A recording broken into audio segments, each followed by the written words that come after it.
짙은 새벽 안개가 백호능선 산자락을 따라 천천히 흘러내리고 있었다. 청룡폭포의 물소리는 평소보다 더욱 깊고 맑게 들렸다. 태극정사 마루에는 여행 가방 3개가 가지런히 놓여 있었다. 푸르미는 들뜬 표정으로 배낭을 메고 있었고 로즈는 여행 노트와 카메라를 챙기고 있었다. 데오네스는 조용히 차를 마시며 두 사람을 바라보고 있었다. 푸르미가 먼저 입을 열었다. 스승님, 무엇인가? 드디어 오늘이군요. 무엇이 말인가? 세계 명상센터 탐방 말입니다. 로즈도 웃으며 말했다. 이번 연휴는 정말 특별할 것 같습니다. 데오네스는 찻잔을 내려놓았다. 그렇겠지. 세계 각지의 명상법과 수행법을 직접 체험하는 것이니까요. 하지만 한 가지를 잊지 말게. 무엇입니까? 우리는 명상 기술을 배우러 가는 것이 아니네. 푸르미는 의아한 표정을 지었다. 그럼 무엇을 배우러 가는 것입니까? 데오네스는 잠시 청룡 폭포를 바라보았다. 인간 의식이 어떻게 자신을 다루어 왔는지를 배우러 가는 것이네. 의식을 다루는 방법 말입니까? 그렇네. 명상은 종교가 아니고 철학도 아니며 심리학도 아니네. 그렇다면 무엇입니까? 의식 운영 기술이네. 푸르미는 노트를 꺼내 적기 시작했다. 의식 운영 기술.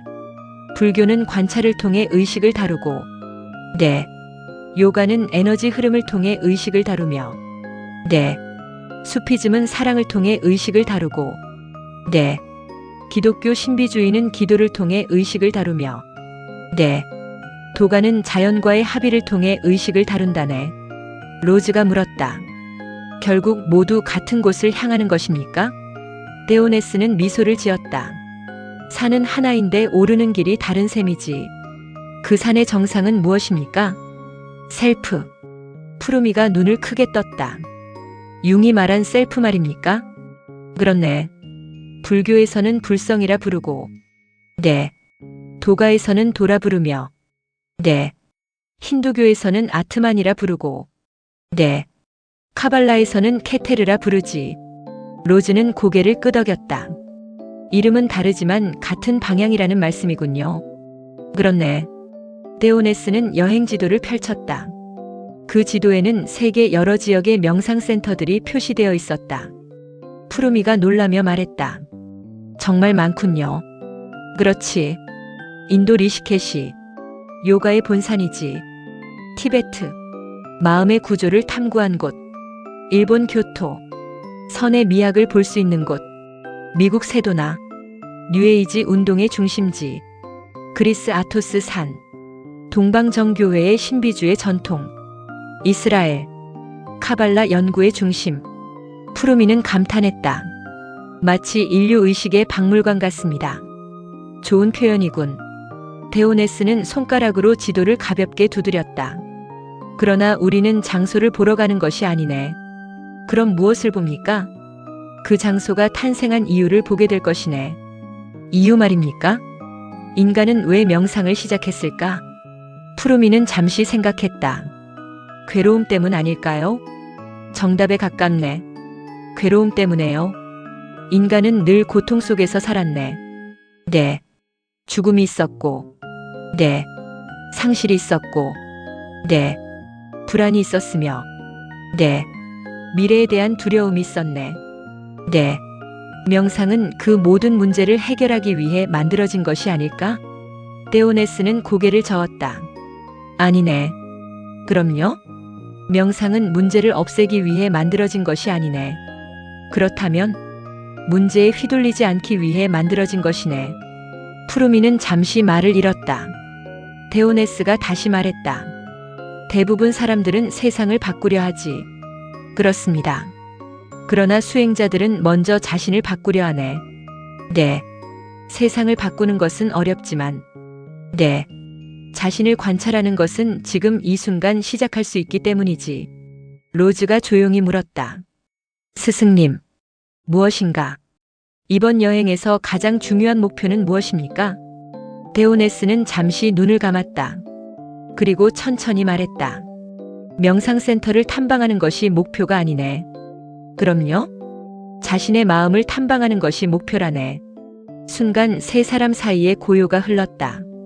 청룡 폭포의 물소리가 멀리서 울려 퍼졌다. 데오네스가 다시 입을 열었다. 명상센터는 지도일 뿐이네. 네.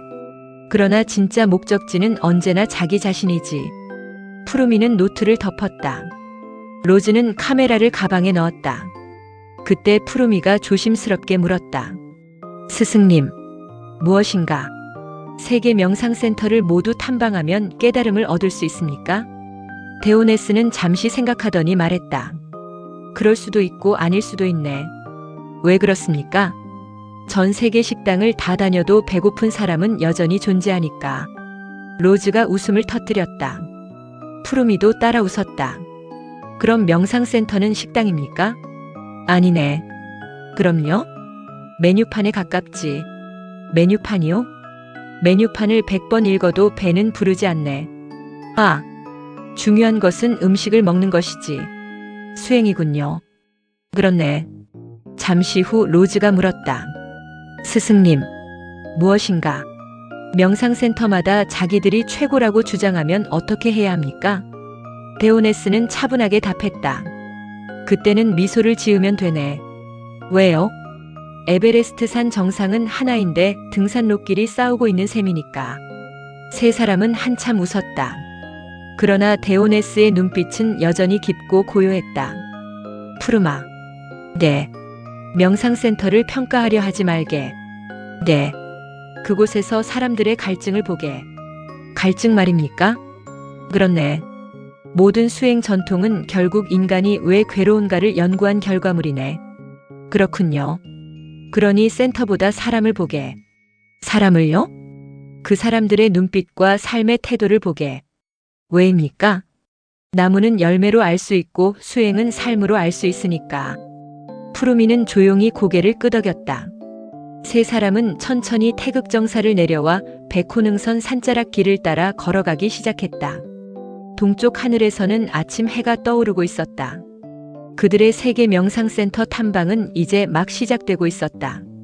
그러나 데오네스는 이미 알고 있었다. 이번 여행에서 가장 흥미로운 발견은 명상센터가 아니라 명상을 하면서도 여전히 성격이 급한 사람들과 명상 앱을 켜놓고 잠든 사람들, 그리고 수행 중에도 간식 시간을 가장 기다리는 인간의 귀여운 본성이 될 것임을.